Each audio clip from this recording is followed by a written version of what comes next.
Hey everyone, welcome back to Real Talk English. I'm Emma. And I'm Marcus. Today's topic, I have to say this one is very personal for one of us. He means me, and yes, guilty. We're talking about impulse buying, why we do it, what happens in our brain, and honestly, can you actually stop? I have never once in my life bought something without thinking about it for at least a week. A week? Marcus, that's insane. I can decide on a plane ticket in 4 minutes. And that's exactly what we're talking about today. So let's start with what actually is impulse buying? Like, is it just buying things you don't need, or is it more specific than that? Good question. Impulse buying is when you buy something without planning to. It's unplanned, it's usually fast, and it's often emotional. You didn't wake up that morning thinking, I need this.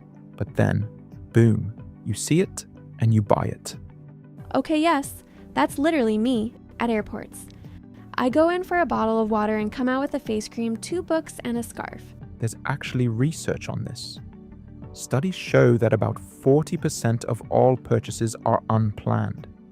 And that number goes up online because it's so easy. One click, it's done. 40%. That's nearly half of everything people buy. Wow.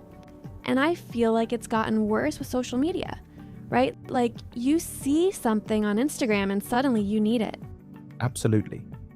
There's a term for it, social commerce. Platforms are designed to make buying feel natural. You're scrolling, you're relaxed, you see something beautiful. And the buy button is right there. It's almost too easy. And I think that's the trap, isn't it? The friction is gone. Exactly. Friction is actually your friend. The harder it is to buy something, the more likely you are to stop and think. Okay, so Marcus, tell me, why do we do it? Like, I know I don't need another candle. I have 17 candles at home. And yet... 17. Okay, so there's actually a really interesting psychological explanation. When you see something you want, your brain releases dopamine. That's the feel-good chemical. And here's the key thing. The dopamine hit happens when you see the item, not just when you buy it. So the excitement is literally in the wanting, not just the having. Right. That's why sometimes you buy something and then feel flat, a little empty. The excitement was in the anticipation. Oh my God, that explains so much. I've definitely bought things and then just put them in a bag and never used them. And I wondered why I didn't feel as happy as I expected. It's called the post-purchase dissonance, or buyer's remorse. Your rational brain kicks in after the emotional brain already made the decision. Buyer's remorse. I know that feeling very well, especially the next morning when I look at my bank account. And there's another factor, emotional state. People are much more likely to impulse buy when they're stressed, bored, or sad. It's called retail therapy. Shopping feels like a solution to a feeling. Okay, I'll be honest.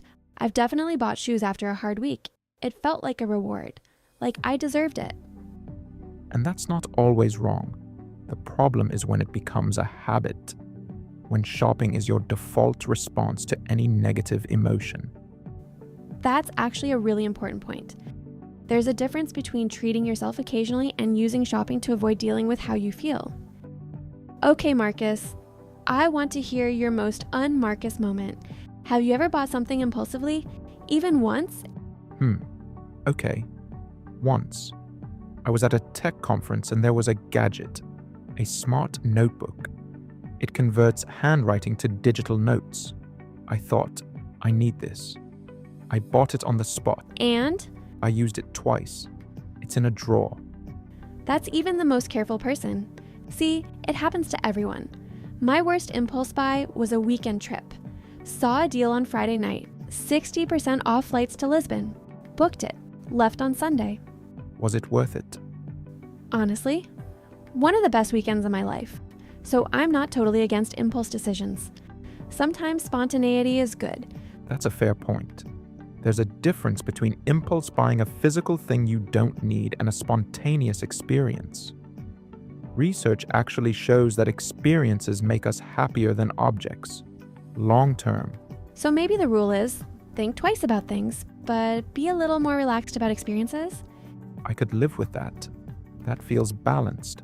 Okay, let's get practical. What actually helps? Because I think a lot of people know they overspend, but they don't know how to stop.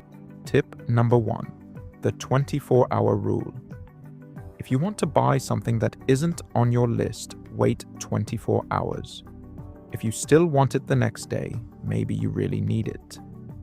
Most of the time, the feeling passes. I've tried this and it genuinely works. I've left things in online carts and just forgotten about them, which tells me I didn't really want them. Exactly. Tip 2. Remove saved payment information from shopping apps. When you have to find your card and type in the number, you pause. That pause is enough. Okay, that one is actually genius. One-click buying is dangerous. Tip 3.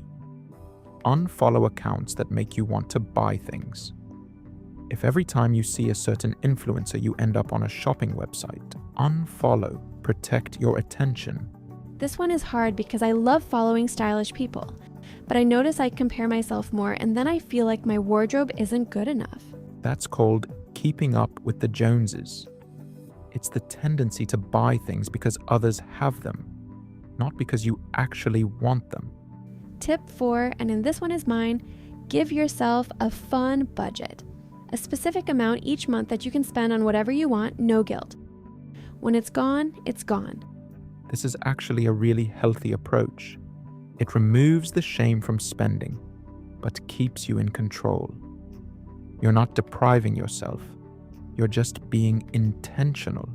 And tip 5, ask yourself, am I buying this because I need it or because I feel something right now? Bored, stressed, sad? If it's an emotion driving the decision, step away. Okay, so to summarize, impulse buying is normal, it's human, it's driven by emotion and dopamine. But it can get out of control if we're not aware. The goal isn't to never spend money. The goal is to spend on things that actually make you happy, not just things that feel good for 5 minutes. And experiences over objects. Marcus converted me on that one. And Emma converted me on the idea that not every purchase needs a spreadsheet. Progress. Okay, that's it for today. If this episode made you think about your own spending habits, good, that's the point. Let us know in the comments. Are you an Emma or a Marcus? And subscribe if you want more Real Talk English. See you next time. Bye, everyone.